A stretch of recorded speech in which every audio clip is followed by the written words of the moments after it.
السلام عليكم. ازيكم عاملين ايه؟ يا رب تكونوا جميعا بخير وفي اتم صحة واحسن حال. بمناسبة عودة المدارس تاني هنحضر مع بعض العيش الفينو بطريقة سهلة وبسيطة واقتصادية جدا جدا، بدون حليب او بيض او سمنة او زبدة، وسهل جدا ومش هياخد معاكي وقت خالص. احلى واوفر من بتاع المخابز والافران بكتير قوي. يعني بشوية دقيق كده ومية هتعملي احلى واجمل عيش فينو ممكن تحضريه، هش وطري زي القطن. يعني هتحس ان انت كده ماسكه قطنه في ايدك مش عيش خالص.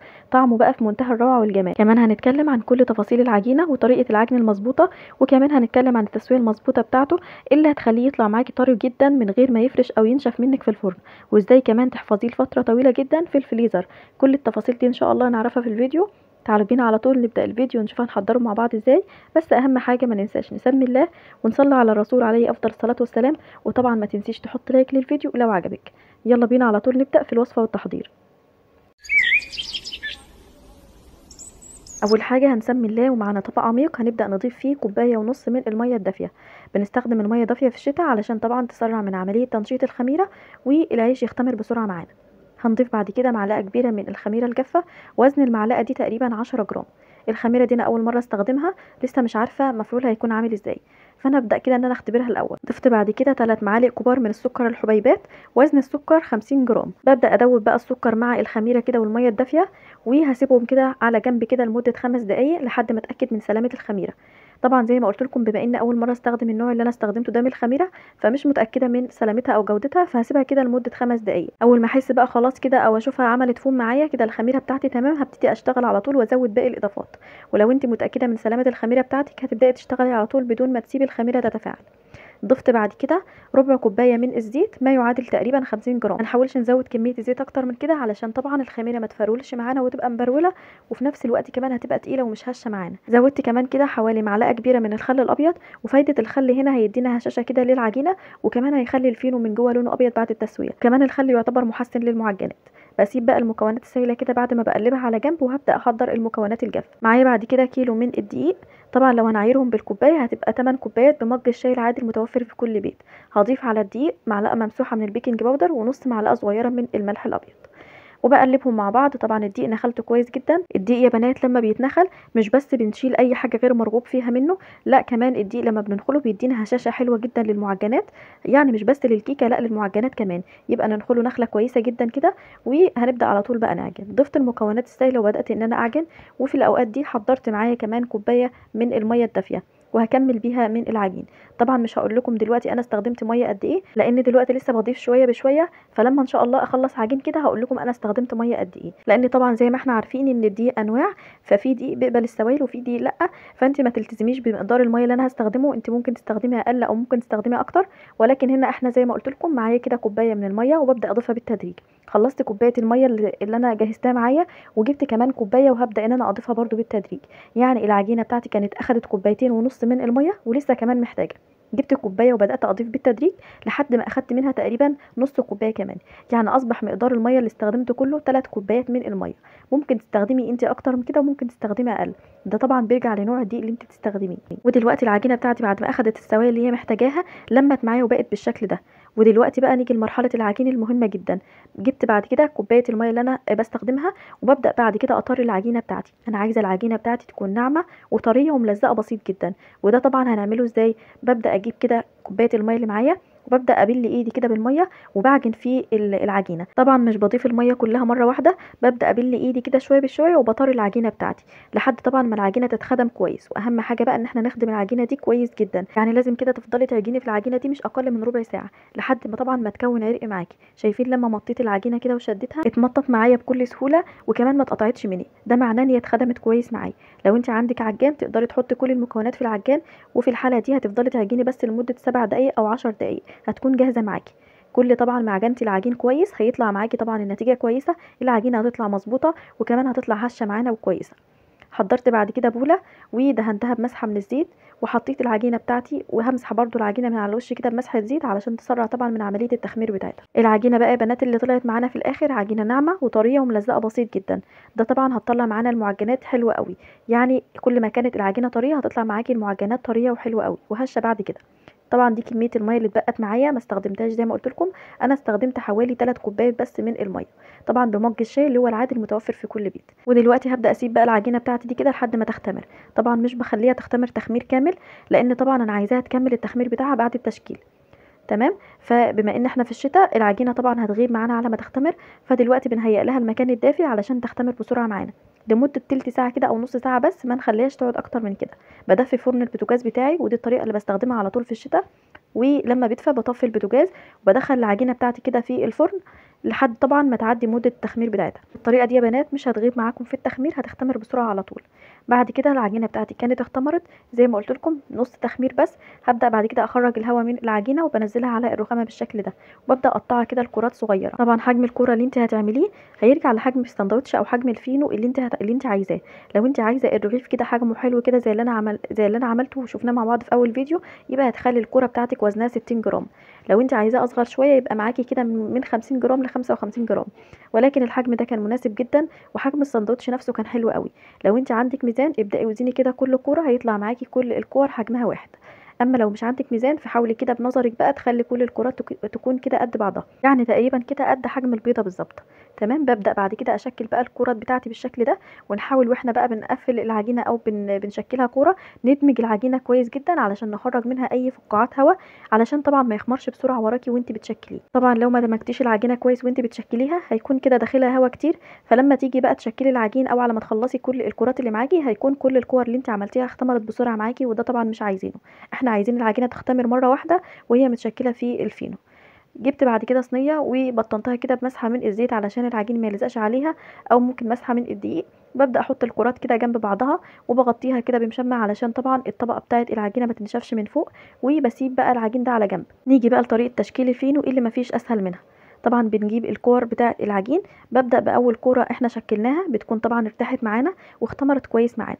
ببدا كده افرد العجينه على شكل مستطيل او على شكل بيضاوي، وبنبدا بقى نرول العجين بتاعنا بالشكل ده. واحنا بنرول العجينه ببدا اضغط كده على اول لفه. بعد ما قفلناها كده بعد اول لفه ببتدي اضغط عليها واقفلها كويس بايدي علشان طبعا تكون عامله كده طبقات ومورقه كده من جوه. طبعا وببدا الفها كده كويس، وبعد ما برولها باجي كده على اخر لفه احنا عملناها. طبعا بقفلها كويس علشان وقت التسويه ووقت التخمير للمره التانية ما تفتحش معانا، فلازم نخلي بالنا كده نقفلها كويس. حاولي كده بقى تسويها وتخلي كل العيش كده يكون كله مقاس واحد وحجم واحد. بجهز الصاج بقى وبكون كده مسحه من الزيت وببدا ارص فيه الفينو. ونخلي بالنا واحنا بنرص الفينو كده جنب بعضه نسيب كده مسافات بين كل واحده والتانية، علشان لسه الفينو بتاعنا هيختمر للمره التانية، ولسه كمان مع التسويه برده حجمه هيزيد. فعلشان العيش برده ما يدخلش كده على بعضه يبقى ملزق، فنسيب كده مساحه بين كل واحده والتانية علشان طبعا ياخد راحته وقت التسويه ووقت التخمير للمره التانية. وزي ما احنا شايفين العجينه سلسه وجميله جدا، بتتفرد معانا بكل سهوله. لما تيجي تفرديها كده مش هتمط معاكي ولا هترجع مكانها تاني، ده طبعا لان احنا عجنينها كويس وكمان واخده وقت التخمير الكافي بتاعها. يعني اللهم بارك كده العجينه حلوه قوي. ان شاء الله كده امشي على طريقه العجينه المظبوطه وطريقه التشكيل المظبوطه دي باذن الله. اوعدك ان شاء الله ان الطريقه هتكون معاكي ناجحه ومش هتواجهك اي مشاكل ان شاء الله بعد كده في الفينو. بس اهم حاجه اعجني العجينه كويس واخدميها كويس جدا. استخدمي كمان دي يكون نوعيته كويسه، يكون كده متعدد الاستخدامات، او دي طبعا يكون خاص بالمعجنات. هنا بقى بعد ما خلصت تشكيل اول صاج شايفين بقى اللهم بارك شكله جميل جدا. عايزه اقول لك دلوقتي انت هتخلي بالك كده ان هو ممكن يكون حجمه صغير، فهتستغربي. لا سيبيه كده بقى شويه، احنا لسه هنخمره للمره التانية وحجمه كمان هيتضاعف، ولسه كمان طبعا لما نسويه برده حجمه هيزيد تاني. دلوقتي بقى هسيب بقى العيش بتاعي كده يختمر للمره التانية، ولكن المره دي مش هنسيبه يختمر برده كتير. يعني كده هتديله كمان كده ربع ساعه او تلت ساعه بالكتير، وبعد كده هيكون جاهز معانا. برده مش هنسيبه يتضاعف للمره التانية قوي، لان لسه برده وقت التسويه هيزيد اكتر معانا في الفرن. وكتر برضو التخمير في العيش بعد كده هيخليه يفرش معاكي بعد كده في الفرن، ومش هيبقى مدور كده واخد الشكل اللي احنا بنشوفه في الافران اللي بنجيبه كده من بره. بعد ما بيختمر بقى وبياخد المده التانية بتاعته في التخمير ببدا بعد كده ادهن الوش بتاعه بشويه من الميه وعليهم معلقه من السكر. وبديل الميه بسكر ممكن تستخدمي ربع كوبايه من اللبن وعليها برضو معلقه من السكر. ممكن نستخدم صفار بيضه وعليها معلقه من اللبن ومعلقه خل ورشه فانيليا. برضو كل دي برضو بدايل لدهان الوش بتاع الفينو. ولكن هنا طبعا بما اننا عاملينه بقى بدون حليب او بيض او اي حاجه من دي، طبعا مش هنستخدم اي حاجه بقى مكلفه في الوصفه دي علشان طبعا تكون كلها اقتصاديه. يعني شويه ميه بسكر هيقضوا الغرض وهيبقى جميل جدا. طبعا الهدف من دهان الوش ده هيدينا لون كويس للفينو، وكمان هيخلي السمسم يلزق على الفينو بتاعنا وما يقعش منه وقت التسويه. تمام. فاحنا كده خلاص استخدمنا شويه ميه بسكر ودهنت الوش. تخلي بالك بقى وانت بتدهني الوش كده ان كده تدهني بالراحه خالص علشان طبعا ما يتقطعش منك العيش ويخرج الهواء اللي هو اخده كله.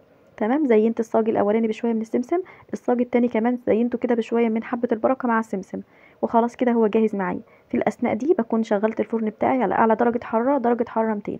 بسيب الفرن يسخن جدا، ولو الفرن بتاعك حامي هتحط الصاج بتاعك بقى على تاني رف من تحت. اما لو الفرن بتاعك بقى ناره هاديه شويه فهندخل الصاج بتاعنا ده على النار مباشره من تحت او اول رف. تمام. علشان طبعا يكون كده قريب من النار ويستوي بسرعه معانا وما يغيبش في الفرن، لان طبعا كل ما الفينو هيغيب معاكي في الفرن طبعا هينشف معاكي ومش هيكون طري. انا بسيبه كده بقى لحد ما ياخد طبعا مده التسويه بتاعته، بترجع طبعا ممكن يقعد معاكي من 7 دقايق ل 10 دقايق في الفرن. واول ما تحسي خلاص كده ان هو هش معانا كده وارتفع، وتحسي ان لونه كمان بدا يلون كده من الجوانب ومن تحت، بنفتح بقى الشوايه ياخد لون معانا، وبعد كده بنخرجه. اول ما بيخرج بقى من الفرن على طول بنبدا ان احنا نديله رشه كده من الميه، وبنبدا نغطيه كده بمشمع على فوطه كده، ونسيبه كده لمده 10 دقايق لحد طبعا ما يهدى ويرد من حراره الفرن. في الوقت ده بتلاقيه طرى معاكي خلاص. لما بنغطيه على طول وهو لسه سخن بيفضل طري معاكي. ده كده طبعا الصاج التاني بعد ما سويته برده. شايفين بقى اللهم بارك اخد لون كويس جدا يا بنات، زي ما احنا شايفين كده لونه حلو قوي، وكمان شكله بجد اللي يشوفه يقول ده هو مش معمول في البيت، يعني كل اللي هيشوفه هيفكر ان انت شارياه. برده كل الكميه اللي انت هتعمليها اول ما تخلصي كده صاج بصاج بتبداي برده تغطيه علشان طبعا يفضل طري معانا. وهنا بعد ما غطيته وسبته كده لمده 10 دقايق او ربع ساعه كان كده خلاص اللهم بارك فضل طري معانا، وبيكون بالشكل القمر اللي احنا شايفينه ده. شايفين بقى اللون بتاعه بجد اخد لون موحد جدا، والقاع بتاعه كمان او الارضيه بتاعه الفينو شكلها حلو قوي. عايزه اقول لكم بجد طري جدا الى ابعد ما تتخيلوا، يعني تحسوا كده انكم ماسكين قطن في ايديكم. يعني ما شاء الله اللهم بارك. ريحته بقى في الاثناء دي، اثناء التسويه واثناء الاعداد بتاعه، ريحته كانت قلبه البيت كله بجد اللهم بارك. عايزه اقول لكم بقى لو انتوا حتى هتعملوه مش هتلاقوا فيه اي نسبه توفير، لان طبعا زي ما احنا عارفين كل حاجه غليت. فممكن طبعا لما تيجي تكلفيه هتلاقيه نفسك طبعا كلفتي زي ما هتشتريه من بره بالظبط. ولكن طبعا كل اللي احنا هنطلع بيه بقى في الموضوع ده ان انت عاملاه بقى بايديك الجميله في البيت، وضامنه نظافته، ضامنه ان انت عامله حاجه كويسه. واهم حاجه طبعا في الموضوع ان طبعا اي مخبوزات بنعملها في البيت بتدفي البيت كده، وبتحس طبعا بالخير والبركه في البيت. شايفين بقى اللهم بارك العيش اللهم بارك تحفه جدا يا بنات. بضغط عليه كده بيرجع تاني زي السفنجه بالظبط، خفيف جدا وهش وطري وطعمه بجد وريحته خيال. يعني هو اقتصادي، ما اخدش مننا اي حاجه مكلفه خالص، يعني شويه ميه ودقيق عملوا معانا كل الكميه دي. كيلو الدقيق بقى طلع معايا حوالي 27 رغيف من الفينو، ودي كميه كويسه جدا. وطبعا علشان مكبره حجم الرغيف، لو انت حتى صغرتيه شويه عملتيه اللي هو الحجم الصغير بتاع الفينو هيعمل معاكي طبعا كميه اكبر من كده. ولكن طبعا انا عملت الرغيف الكبير زي ما احنا شايفين، وعمل معايا كل الكميه دي. بجد كميه حلوه قوي موفره، وكمان سهل واقتصادي وسريع ومش بياخد معاكي وقت خالص. جربيه بقى بنفس الطريقه وبنفس الخطوات هيطلع معاكي مظبوط جدا، والطريقه كمان هتعجبكم، والنتيجه باذن الله هتكون مرضيه بالنسبه لحضراتكم. ربنا يحسن ما بين ايديكم وتسلم ايديكم وعيونكم مقدما. شايفين بقى اللهم بارك. طبعا بعد ما تخلصي بقى كل الكميه اللي انت عايزاها تقدري تعملي اي كميه انت تفضليها، وطبعا بقى بتحفظيه في الفريزر، وقبل طبعا الاستخدام بيوم بتخرجيه كده تحطيه على الرخامه لحد تاني يوم الصبح. هيكون طبعا جميل وسهل معاكي وطري، وهتستخدميه على طول. بحطه كده في اطباق فلين بالشكل ده او اكياس ثلاجه تكون نظيفه، وبحطه كده وبغطيه وبحطه في الفريزر، وقبل الاستخدام بيوم بخرجه. جربوه ربنا يحسن ما بين ايديكم وتسلم ايديكم وعيونكم مقدما. وبكده الفيديو بتاعنا بيكون خلص. طبعا بتمنى يكون عجبكم وتكونوا استفدتم من الطريقه باي معلومه. لو انت وصلتي معايا لحد النقطه دي من الفيديو ولسه اول مره بتشوفيني، اتمنى طبعا تكوني مشتركه معايا في القناه، هكون سعيده جدا بوجودك معايا. وما تنسيش تحط لايك للفيديو ده. بشكر الجميله طبعا اللي كملت معايا الفيديو للنهايه. نتقابل يا بنات ان شاء الله على خير في فيديوهات تانية كتير. أسيبكم في حفظ الله ورعايته، والسلام عليكم ورحمة الله وبركاته.